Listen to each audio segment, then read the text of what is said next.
হ্যাঁ একদম।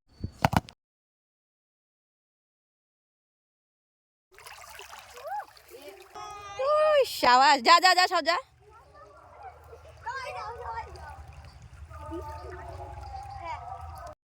যা গরম পড়েছে, আর এই গরমে যদি আম মাখা না খাওয়া হয় তাহলে হয় বলো? আমি আমার চিল্লার পার্টি ঠিক করেছি যে আজকে আমরা জমিয়ে আম মাখা খাবো।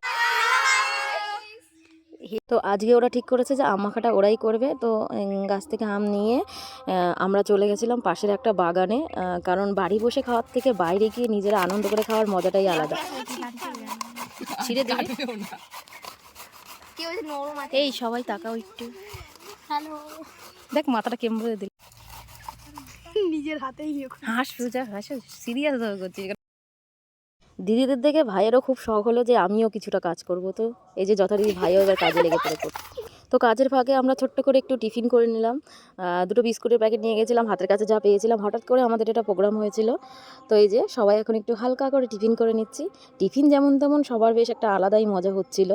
যাই হোক, তো আমিও ওদের দলে যোগ দিয়েছিলাম আর কি, কুচে কাচাদের সঙ্গে আমিও কোনোভাবে হয়তো মানে ছোটোবেলায় ফিরে গেছিলাম।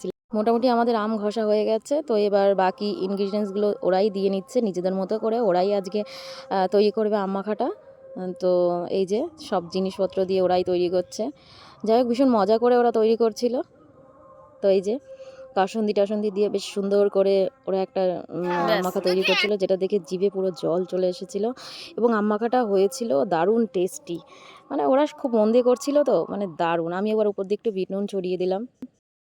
হ্যাঁ, গাইস আমাদের পিকনিক হয়ে গেছে। আবার দেখা হবে পরের বছর। Bye bye. পরের বছর আবার দেখা হবে পরের দিন। তো দারুণ একটা দুপুর আজকে কাটলো, মানে এত গরমের মধ্যেও বেশ আম মাখা করে। মানে আজকের আম মাখাটার টেস্টটা সত্যিই ছিল এদের সঙ্গে একদম অন্যরকম, দারুণ। আমার তো দারুণ লাগলো। তো তোমরা এই গরমে কে কে আম মাখা খাচ্ছ কমেন্টে জানিও। তো আবার দেখাবে নতুন কোনো ভিডিও।